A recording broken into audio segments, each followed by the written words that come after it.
Hello, my name is Philip Fitch, and I was a volunteer firefighter for 9 years. During those 9 years that I held a part of our volunteer fire department, I could sense that a wall existed with the introduction of new policies as I viewed the resistance being put up by the firefighters to change. Surprisingly, the resistance still existed even when the policies came about because of a death or a near miss. It does not take long to realize that new policies come about due to tragic events. Most of this fire department's new firefighters only stay around for 1 to 2 years.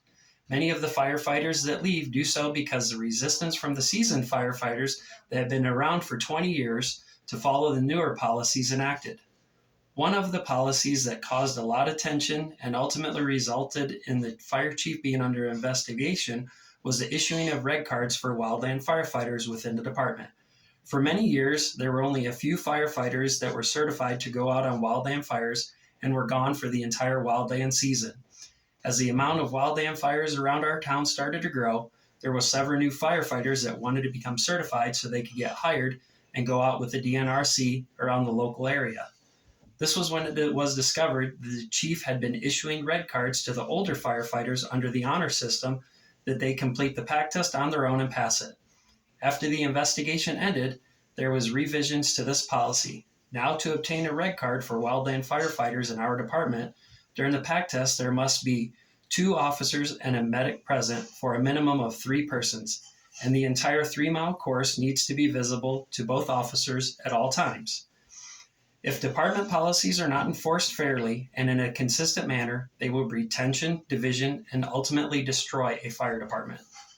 The issue that I've seen concerning policies that they are just put in place on paper and on the books so that it looks good. But everyone turns a blind eye to them until a new firefighter comes along and starts to question things.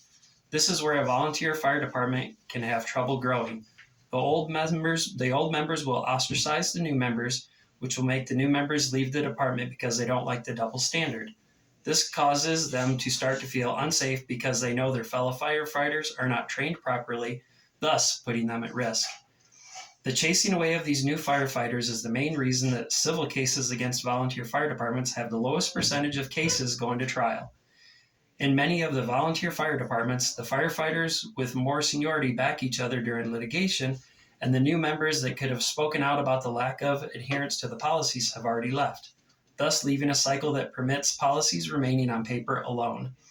In the article online I found on Firehouse, I was surprised to find that out of 504 civil cases, only 18 involved volunteer firefighters. That is only 4% of total cases. Small talk happens when new policies are put in place, and it's not to be ended. This talk always needs to be followed by leadership explaining that the policies are there for a reason and ensure and understanding that the department will uphold the policies put in place. Everyone must know the policies will be enforced equally between all members regardless of how long they've been in the department, and that everyone must comply or face the same disciplinary measures. There is a big fear in the firefighting world that discipline will tear down the morale of a department and ultimately destroy it from within. This is not true at all. The senior firefighters not following the policies and the lack of enforcing of said policies and discipline for the lack of the compliance will breed and multiply the disobedience. This is what will slowly bring down a fire department, is the old members keeping hold of their old ways. Another thing that could ultimately end a fire department is a large lawsuit, especially if it could be proven that the policies and the procedures of the department were ignored. Thank you.